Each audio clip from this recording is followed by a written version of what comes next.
Acho que todos nós já tivemos alguma experiência com inteligência artificial, principalmente agora generativa, e, e é perceptível quando ela não tem contexto, quando ela não tem guardrails, ela pode ir para qualquer lugar. Olá pessoal, eu sou o Pacete e junto com a CT aqui no Febrabantec, a gente está fazendo uma trilha de conteúdos e conversas inspiradoras sobre inteligência artificial, tecnologia, negócios. E hoje, nesse episódio, o nosso papo é sobre agentes na área de seguro, agentes de IA. A gente vai entender até um pouquinho do conceito dessa palavra que vem sendo repetida em vários momentos quando a gente fala, sobretudo no segmento financeiro, mas aqui no setor de seguros. Primeiro eu queria agradecer ao Denis Matos, ele é executivo de tecnologia na CT, é o cara de seguros lá dentro. Bem-vindo, obrigado pela presença. Obrigado, Pacete, pelo convite. E principalmente para ajudar a trazer o nosso convidado aqui, Ronaldo França, ele é especialista Latam para o setor de seguros na AWS, uma gigante aí que quase dispensa apresentações. Bem-vindo, querido. Muito obrigado pela oportunidade, Pacete. Obrigado, Denis, CT. É uma grande oportunidade da gente falar agora, né, onde está acontecendo, a gente está vendo os assuntos acontecer, de poder fazer essa roda de conversa, principalmente falando um pouquinho do mercado de seguros no maior evento do setor financeiro do Brasil. Esse mercado ele é apaixonante, né? Por algum tempo quem está de fora do mercado de seguros achava que ele era um mercado extremamente regulado, burocrático, mas ele é um dos segmentos que entraram para a vanguarda da inovação, da tecnologia. Quais são as premissas hoje do segmento de seguros? A hiperpersonalização, dados, o que é que está pulsando aí, cara? Pô, legal, você já começou dando um soco no assunto. Uma pergunta básica, né? Putz, é bem verdade, né, Pacete? Eu não sei se você concorda comigo, né, Denis? Por ele ser, e ele é um dos segmentos mais regulados de todos os setores, se a gente olhar. E no setor financeiro, ele é altamente regulado. Por quê? Porque a gente está falando de cobertura de bens, né? Cobertura de propriedades, de ativos de pessoas. E isso demanda de que, na hora que for necessário você usar um seguro, que ele esteja lá, né? Então, a regulação ela é muito para tratar, né, o tema da seguradora ter o aporte financeiro para, em momentos de catástrofe, em momentos de uma perda individual, ela está lá para representar, para apoiar financeiramente. Então, eu acho que o primeiro ponto é esse, né? O quanto esse mercado regulado, ele demanda por conta da característica do negócio. E aí vai para o segundo passo que você fala, né? Ele demanda tecnologia, sempre demandou, mas ele sempre ficou ali à espreita e ainda fica um pouco à espreita, porque tem outros modelos de negócio muito mais transacionais. O mercado de seguros, ele tem aquela premissa de se houver um evento, vai ter uma cobertura. Ou seja, o ponto de contato com o consumidor ali, ele tem uma janela diferente. Diferente, né? E geralmente esse ponto de contato, ele não é dos mais saudáveis, né? Ou ele é no momento da renovação, quando você não quer pagar aquele preço ali, ou no pior ainda, né? Quando você tem que ter ali o apoio, né? Que a gente tem esse nome de sinistro no mercado de seguros, né? Que É um nome, inclusive, sinistro. que já poderia ter sido reinventado, né? Mas olha só, a seguradora, ela necessita coletar o maior número de informações possíveis para fazer uma cotação, né? E isso é um dos outros motivos que, assim, sempre deixou o mercado marginalizado. Por quê? Era uma integração que demandava ali, bom, se eu, pessoa física, quero fazer o seguro do meu carro, preciso passar tanta informação que às vezes até desisto dessa interação, ou até desistia. E aí eu acho que é o grande pulo que a gente que está vendo, e eu acho que é o melhor ponto aqui da nossa conversa, é o quanto que a tecnologia consegue apoiar nesse processo, seja na parte de cotação, subscrição, e quando você tem um sinistro, que ele não seja um período penoso de troca de informações, de envio de documentações. Isso é o grande pulo que eu tenho visto, e aí só para finalizar aqui, não monopolizar aqui a conversa, que a gente, à medida que a gente vai digitalizando cada vez mais as experiências, a experiência digital de qualquer indivíduo, ela gera sinais. E a seguradora, ela tem um potencial de capitanear todos esses sinais, e na hora que, por exemplo, o paciente chega e fala, preciso de um seguro, eu já sei o que você precisa, eu já sei qual que é o seu carro, eu já sei todas as informações porque você permitiu ao meio dessa relação que essa troca acontecesse, e aí eu não preciso te pedir uma série de informações, eu só preciso confirmar alguns pontos ali para seguir para uma cotação, para seguir para uma regulação e assim por diante. É assim que eu vejo. Sabe que tem algumas subjetividades aqui interessantes, mesmo entendendo que esse momento do sinistro ele é doloroso, né? Mas mesmo ali você consegue, e a tecnologia ajuda muito nesse sentido, você consegue ter uma experiência que até passe outros atributos, né? Acolhimento, segurança na relação ali é um ponto importante. Denis, um aspecto para a gente vai focar a inteligência artificial, mas ainda sobre a questão da regulação e tecnologia, o ponto que o Ronaldo traz, a regulação, às vezes ela pode parecer um impeditivo, mas a regulação ela também é um motivador para você buscar inovação, né? Exatamente. Eu acho que um ponto importante, né, sobre isso, por ser uma empresa bem uma indústria, né, regulamentada com todas as características, isso traz a necessidade realmente, né, de atender essas regulações de uma forma muito inovadora, né? E a tecnologia hoje, nesse momento da cotação, que são dados, por exemplo, semi-estruturados ou não estruturados, a tecnologia ela começa a permitir a gente ter muito menos fricção nesse momento da contratação.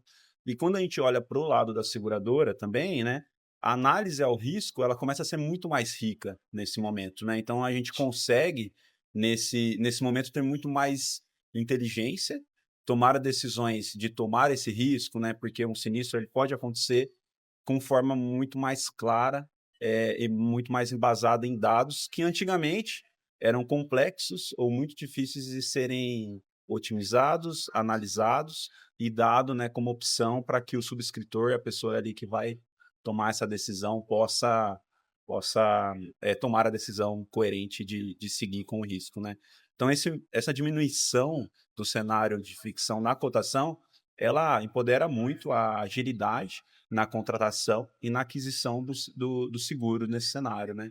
E aí o momento da verdade, né, que a gente sempre fala, que é o momento do sinistro, o tempo de análise relacionado ao que aconteceu, ele tende, com tecnologia e com toda essa parte ali, diminuir muito, né? A gente conseguir ser muito mais rápido numa tomada de decisão e cumprir o objetivo de atender mais rápido o pagamento, o momento de satisfação do cliente que ele está precisando daquele cenário, né?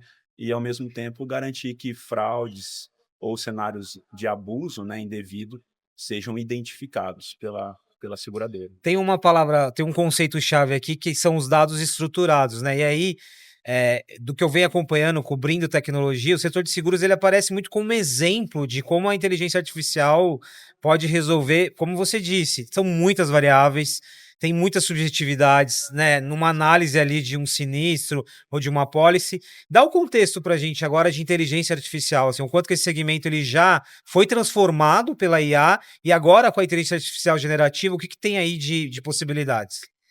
Eu costumo dizer, eu venho dizendo que assim, agora a gente está nesse momento de inflexão, quando a gente olha a tecnologia, a adoção de tecnologia no mercado de seguros até agora, ela foi ali, vamos dizer, evolutiva, né? Ela foi ali adotando, uma vez que os bancos adotam novas tecnologias, vamos falar ali das APIs, né, das camadas de integração, as seguradoras começaram a também integrar, entender que aquilo poderia ajudar a integração de novos canais, a evoluir na distribuição dos seguros por esses canais e assim por diante.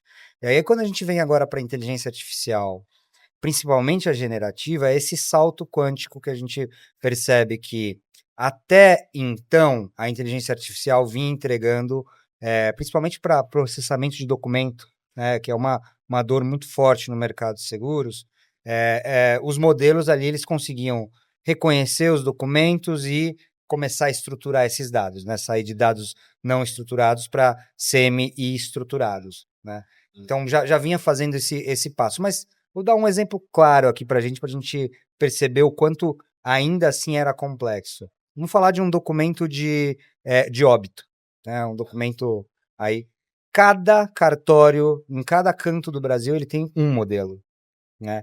E quando a gente até então tinha os modelos para reconhecimento, eles tinham ali um padrão para reconhecer as informações e tentar capturar e estruturar esse E dado. padrão, quando você fala de estrutura de dados, é fundamental, né? É fundamental, né? Então, assim, era inviável você fazer um modelo que conseguisse reconhecer todos os documentos no Brasil todo, né? Nesse contexto do que a gente tinha ali de inteligência artificial. Exatamente. Então, no fim do dia, quando a gente começava a conversar com os nossos clientes, eles falavam, pô, legal, né? Mas, putz, a curiosidade está baixa, né? Esse esforço todo não está me ajudando. Eu ainda tenho gente para olhar esse processo. E aí a gente entrou naquela conversa de, poxa, vamos fazer o trabalho de treinamento, e aí vamos colocar as camadas de machine learning, deep learning, que isso vai acelerar.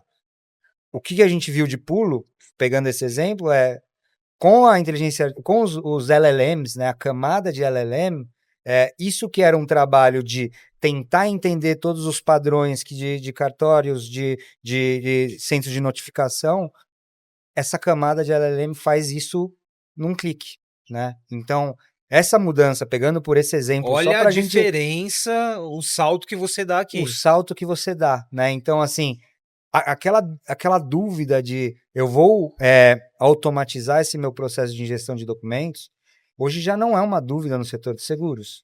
E aí é onde eu acho que eu consigo responder por que eu acho que é o momento de inflexão. Uma operação, a cadeia de valor de seguros, ela tem uma série de pontos de fricção, seja de ingestão de documentos, dados não estruturados, você tem informações que são por voz, então você teve lá uma anuência que foi feita por voz, até então era difícil de você digitalizar isso daqui, né? Você marcava, você recordava ali, né? Você tinha uma gravação e se alguém pedisse, se tivesse um processo jurídico, você tinha que ir lá naquilo lá. Hoje em dia você já consegue processar tudo isso digitalmente. Então, estou dando alguns exemplos aqui, mas você olha a cadeia inteira, até lá na ponta, do pagamento de um sinistro, hoje em dia o setor de seguros é um dos que mais vai e já vem se beneficiando desse primeiro processo de automação. Automação por todo canto. Então, tudo que você puder colocar inteligência artificial para automatizar o processo e deixar o analista de sinistro, o analista de subscrição, para focar nos temas complexos, que ainda eles existem, né? Então, tem uma série de temas complexos. Para que você vai colocar um humano para ver se aquele campo está preenchido sim ou não, né? É essa a diferença que a gente tem visto e o quanto que as seguradoras vão conseguir capitanear com isso e otimizar a operação, lançar mais produtos, agilizar, mostrar o valor do produto, e aí a gente chega até uma visão de evoluir na penetração da representatividade de seguros no PIB brasileiro, né? Que hoje ainda é muito baixo quando a gente compara. Quando a gente começa com esse trabalho de buscar eficiência operacional no negócio de seguros, isso vai refletir em preço, vai refletir em mais opções para o segurado final. Ele é o impacto em todas as partes aqui, né? No que você falou da experiência, mas também de novos negócios, o aumento da presença da seguradora numa jornada de vida da pessoa, né? Exatamente. Muito interessante o exemplo do cartório, porque, imagina, você deu o exemplo do cartório, que é uma variável.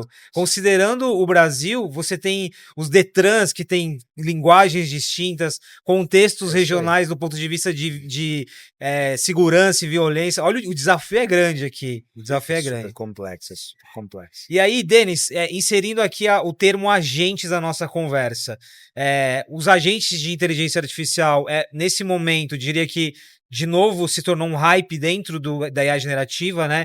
Tem muita gente falando, muita gente ainda anunciando de forma tímida, mas de fato, o que é esse conceito de agente e como que a gente pode trazê-lo aqui para essa conversa de seguros? Legal. Eu acho que quando a gente fala de agentes, né, dá para a gente criar aqui uma subdivisão, que é a parte do assistente também, né? Que os assistentes, eles ajudam ao subscritor, por exemplo, ou o analista de sinistro ali, tomar uma decisão mais rápida. Então, ele ainda não é autônomo, se a gente for falar, ele está assistindo ele tomar uma decisão. Ele está criando ali um dossiê, uma forma de agilizar essa decisão. É a ideia do copiloto aqui. Do copiloto. E a gente está falando desse assistente. Quando a gente está evoluindo isso já, numa próxima etapa, os agentes eles começam a ser mais, tomar decisões mais individuais, ainda com orquestração humana, mas eles conseguem ir um passo à frente do assistente, né? Então, eles já conseguem ser mais autônomos na tomada de decisão, tendo ainda o humano no looping para garantir a assertividade. Mas ele é muito mais assistente, então ele é muito mais assertivo e autônomo. Então ele consegue ir um passo à frente do assistente, né? Então ele consegue ali superar e tomar essas decisões de forma mais autônoma. Então a gente está falando, por exemplo, se eu tenho um processo que ele pode ser analisado e dentro desses patamares que eu defini como critério, esse meu agente ele pode seguir para a próxima etapa da análise de risco, ele pode evoluir. Até no momento que eu preciso do humano realmente, se for algum parâmetro diferente, aí sim eu preciso da interação humana para garantir a assertividade, a revisão e tudo mais desse processo. Então a gente está falando dessa autonomia, né, dessa eficiência realmente aplicada através de agentes, que vai acelerar a eficiência desses processos que são muito manuais ainda, muito necessários, e que a gente vai usar a capacidade humana realmente para acelerar e trazer a curacidade nesses agentes, né? E não mais garantir somente a execução no dia a dia do processo. Ô, Ronaldo, qual que é o desafio hoje para que eu possa dizer, olha, a minha seguradora tem um agente, ou não, eu estou desenvolvendo aqui uma cultura de dados e uso de assistente para ter um agente. Em outras palavras, assim, o quanto esse conceito um pouquinho mais complexo de agente é realidade ou não é realidade agora?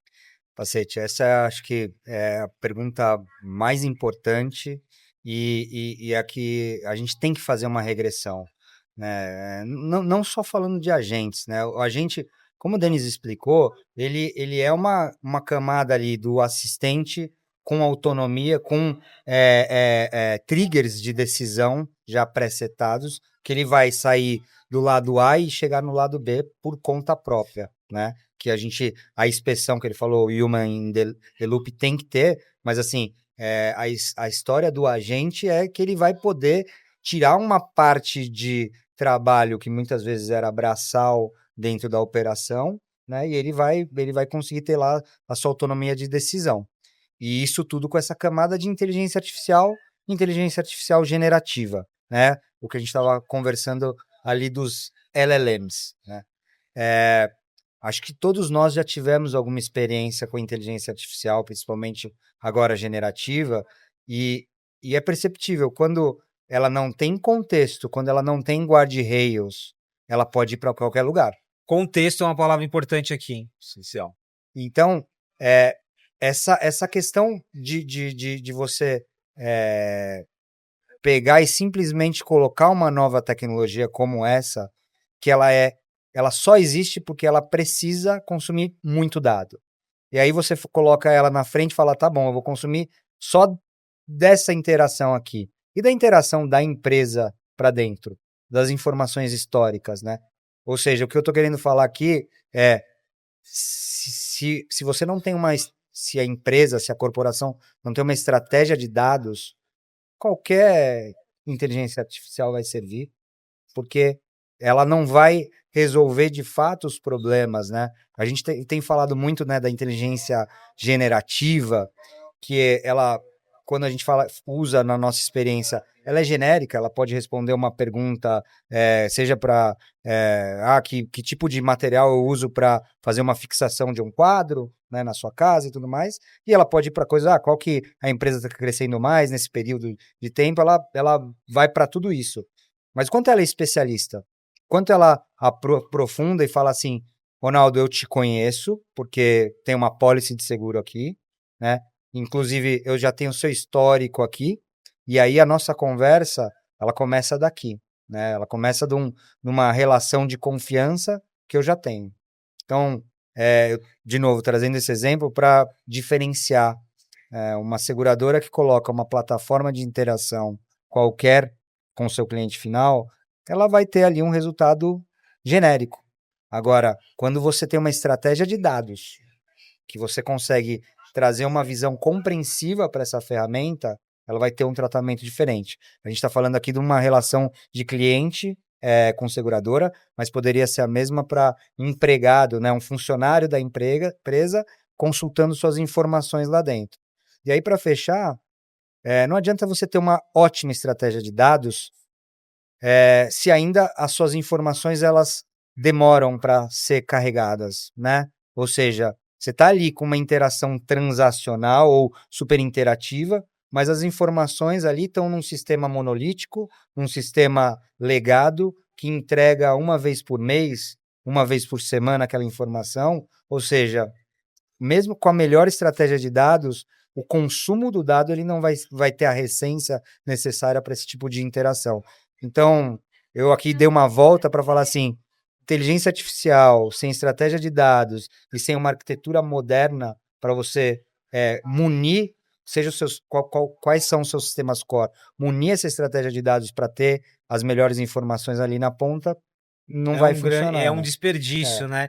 Agora, ô Denis, agora o desafio para você aqui, porque tá muito claro né, o exemplo que você deu de ter que organizar a casa. Só que, na realidade, você vai fazer tudo ao mesmo tempo, né? Você continua aqui estruturando dados, você continua trabalhando, enfim, muitas coisas acontecendo ao mesmo tempo.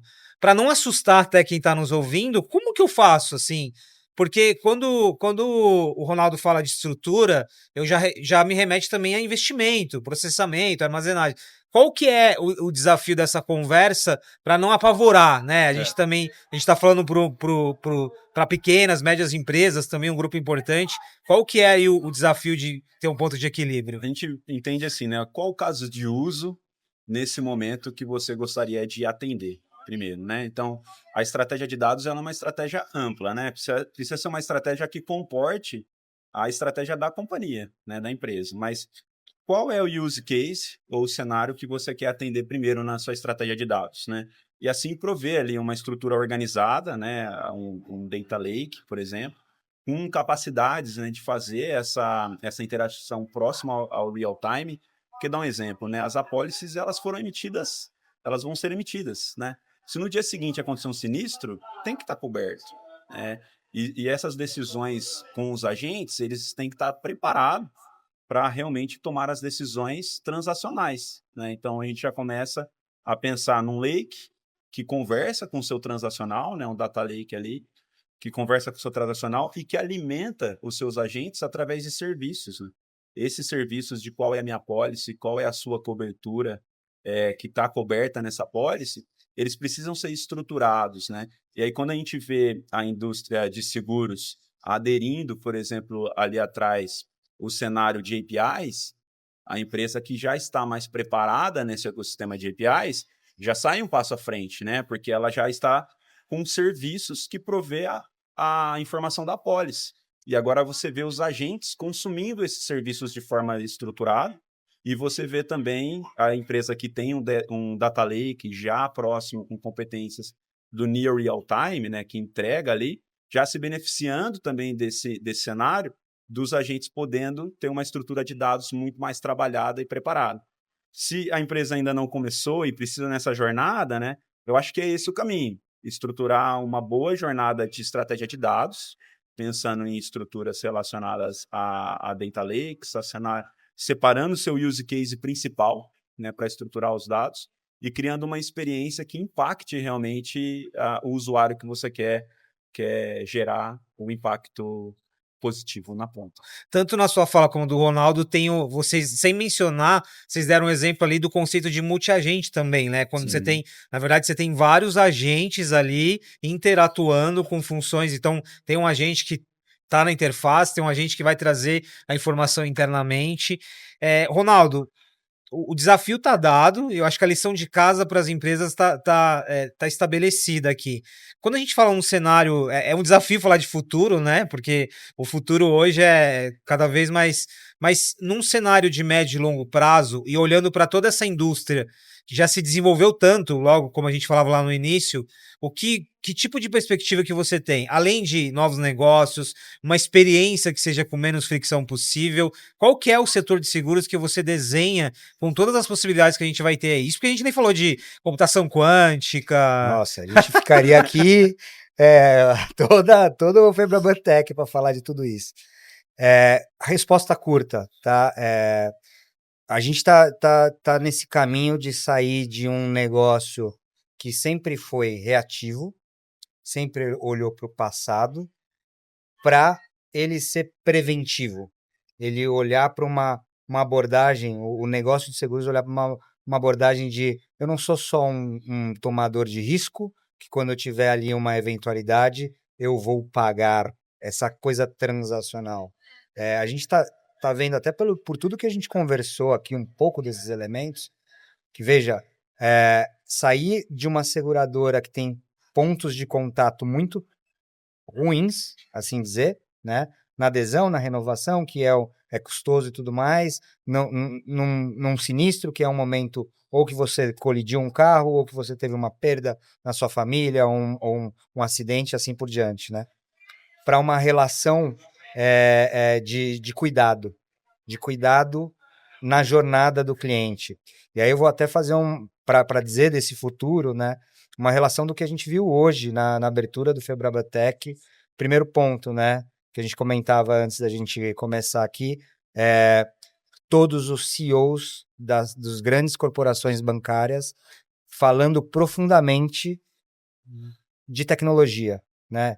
E tecnologia muito como o habilitador para a hiperpersonalização, para a principalidade, né? A gente ouviu ali vários shows falando disso. Poxa, a gente quer ser o canal principal. E o Milton do Itaú menciona esse conceito de wellness, né? Que ele falou assim, ó, a gente está cuidando da saúde financeira, da saúde do nosso cliente, né? E aí essa é a correlação que eu olho o setor de seguros caminhando, né? Sendo cada vez mais preventivo para não simplesmente pagar um sinistro. Vou falar de seguro de vida, de saúde, para cada vez mais acompanhar a saúde do seu segurado e evitar que ele abra ou vá muito para o pronto-socorro, né? E conseguir prevenir isso, não pelo bem da seguradora, claro que vai reduzir a taxa de sinistralidade, mas pelo bem da vida, né? Então, essa perspectiva, eu vejo o setor de seguros com um avanço, e por que tudo isso, né? Porque a tecnologia hoje pode habilitar, né, com que as seguradoras sejam cada vez mais humanas, cada vez mais elas estejam próximas dos seus segurados.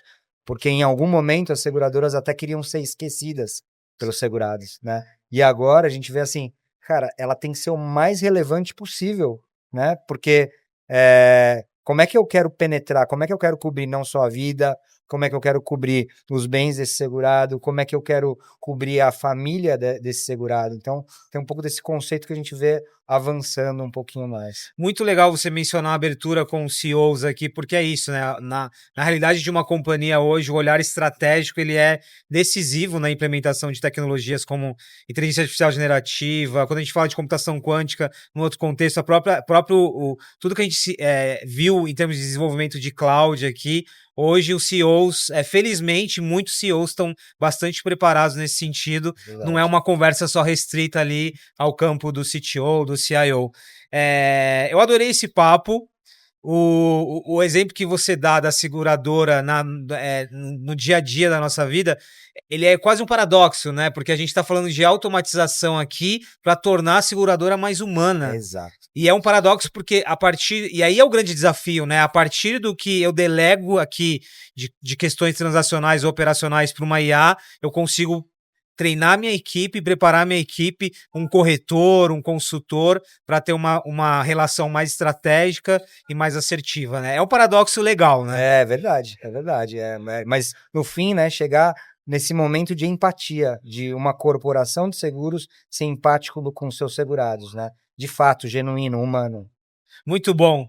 Denis, Ronaldo, cara, obrigado por trazer essa figura aqui. Muito Valeu, bom, Ronaldo. obrigado pela oportunidade, pela parceria. CIT é um dos parceiros da AWS que ajuda a gente fazer exatamente isso que a gente estava falando, né? Dessa tradução. E o Denis trouxe muitos exemplos, né? De o quanto a necessidade do cliente, como é que a gente traduz isso a problemática para uma solução técnica. E aí sim, desenvolvendo com as soluções que a AWS tem, que a CIT tem para entregar valor. É legal o termo que ele usa, né? De essa tradução, tecnologia, negócio, ela faz toda a diferença. Né? Total. Eu acho que a gente, na parceria com a AWS que a gente tem abordado nos clientes, né, a gente tem visto o quanto que esses problemas de seguros dentro do ecossistema da AWS, né, a gente consegue fazer essa tradução e habilitação muito rápido, né? Então, por essas ferramentas, as LLMs, as demais ali no ecossistema do Bedrock, né, tem realmente transformado e habilitado nos ecossistemas da seguradora no nosso dia a dia, é diferencial total. Bom, um ponto é importante, se os CEOs estão falando de tecnologia com propriedade, vocês têm bastante parte nisso, nessa tradução ali, que já é um trabalho de muito tempo. Queridos, muito obrigado. Foi um papo muito legal. Pessoal, mais um episódio aqui diretamente do Febrabantech, falando sobre agentes de IA no segmento de seguros, um segmento que ele é regulado, mas que trouxe muita inovação também. A gente se encontra no próximo episódio. Acompanhe aqui nas plataformas da CIT. Um grande abraço.